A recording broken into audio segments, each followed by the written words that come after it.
जीनत एक नरम दिल और खूबसूरत औरत थी। इसकी शादी हामिद से मोहब्बत की नहीं बल्कि घर वालों की रज़ा से हुई थी। मगर जीनत ने दिल से हामिद को चाहा। वो सुबह शाम इसके लिए खाना बनाती, कपड़े धोती और इसके आगे पीछे सारे घर के काम करती और इसके जाने का ख्याल रखती, आने का ख्याल रखती, हर तरह का गांव उसका वाले ख्याल कहते कि वो रखती। एक मिसाली बीवी है। लेकिन एक दिन गांव में खबर फैली कि हामिद ने दूसरी शादी कर ली। जीनत को जैसे ज़मीन ने निगल लिया हो। वो कई दिन तक रोती रही, खाना नहीं खाया। फिर एक दिन सलमा, हामिद की नई बीवी, इसके घर आ गई। सलमा बहुत हसीन थी, मगर इसकी आंखों में एक अजीब सी चमक थी, जैसे वो हर वक्त जीनत का मजाक उड़ा रही हो। आते ही सलमा ने हामिद को जीनत के खिलाफ भड़काना शुरू कर दिया। पहले पहल हामिद चुप रहता, फिर इसका रवैया आहिस्ता आहिस्ता बदलने लगा।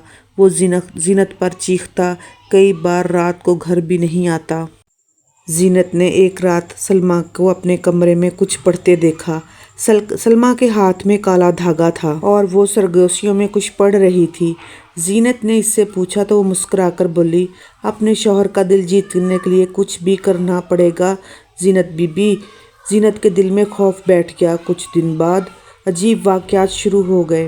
रात को किचन से बर्तन गिरने की आवाज़ें आती, मगर जाकर देखती तो कुछ भी ना होता। कमरे में जलती हुई लकड़ी की बदबू आती, जबकि आग का कहीं नाम निशान नहीं था। हामिद जब भी जीनत को देखता, इसको गुस्सा आ जाता, जैसे किसी ने इसके दिल में नफ़रत भर दी हो। जीनत टूटने लगी थी। एक रात वो चीख उठी जब इसने ख्वाब में देखा कि कोई काला साया इसके गले पर हाथ रख रहा है। इसी हालत में वो अपनी बूढ़ी हमसाई माई बीबी के पास गई। माई बीबी ने जीनत को तसल्ली दी, बेटी, ये सलमा का जादू है। इसने तुम्हारे शौहर के दिल पर कब्जा कर लिया है। तवीज़ ज़मीन में दफन हैं, इन्हें निकालना होगा। अगली रात वो दोनों गांव के किनारे एक बड़े से पीपल के दरख्त के नीचे चली गईं, जहाँ से अक्सर अजीब आवाज़ें आती थीं। हवा तेज़ चल रही थी, दरख्त की शाखें कांप रही थीं।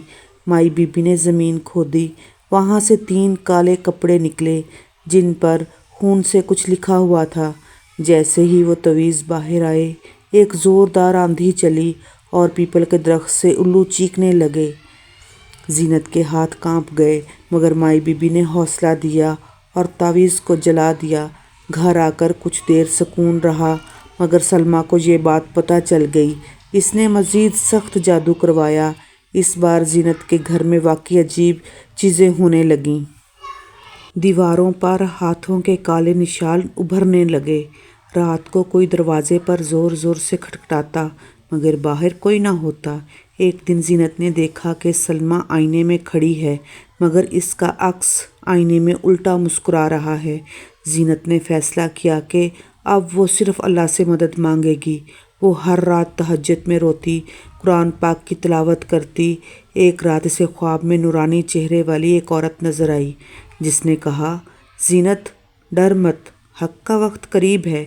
कल सूरज निकलने से पहले आयतल कुर्सी पढ़कर पानी पर दम करना और पूरे घर में छिड़क देना। जीनत ने ऐसा ही किया।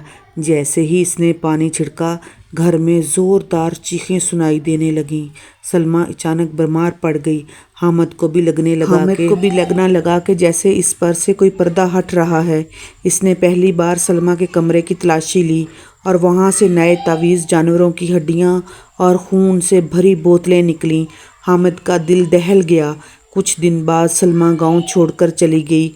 हामिद ने जीनत से माफ़ी मांगी और वादा किया कि अब कभी इस पर शक नहीं करेगा। जीनत ने माफ़ तो कर दिया, मगर इसके दिल में ज़ख्म बाकी थे। वो आज भी रात को कभी कभी जागकर दुआएं करती है कि कोई औरत जादू से दूसरी औरत का घर ना उजाड़े और कोई मर्द अपनी बीवी को धोखा ना दे। तो सबसे गुजारिश है, अपनी बीवियों के साथ मुखलिस रहें। कोई दूसरी औरत आकर आपका घर उजाड़ जाए, आपका हंसता बसता सुकून भरी ज़िंदगी को बर्बाद कर जाए, تو یہ تو اچھی بات نہیں ہے۔ اپنے گھر میں سکون رکھیں اور اپنے بیوی بچوں کے ساتھ خوش رہیں، نہ کہ دوسری عورتوں پہ پیسہ لٹانے سے بہتر ہے کہ اپنی عورتوں کو، اپنی بیویوں کو وہ عزت، وہ احترام، وہ مقام دیں جو ان کا حق ہے، جو حقدار ہیں۔ چلیں اس ویڈیو کا یہیں پر اینڈ کرتے ہیں۔ اگر ویڈیو آپ کو اچھی لگی ہو تو کامنٹ میں ضرور بتائیے گا۔ اس طرح کی اور بہت ساری ویڈیو آپ کے لیے پیش کی جائیں گی۔ اللہ حافظ۔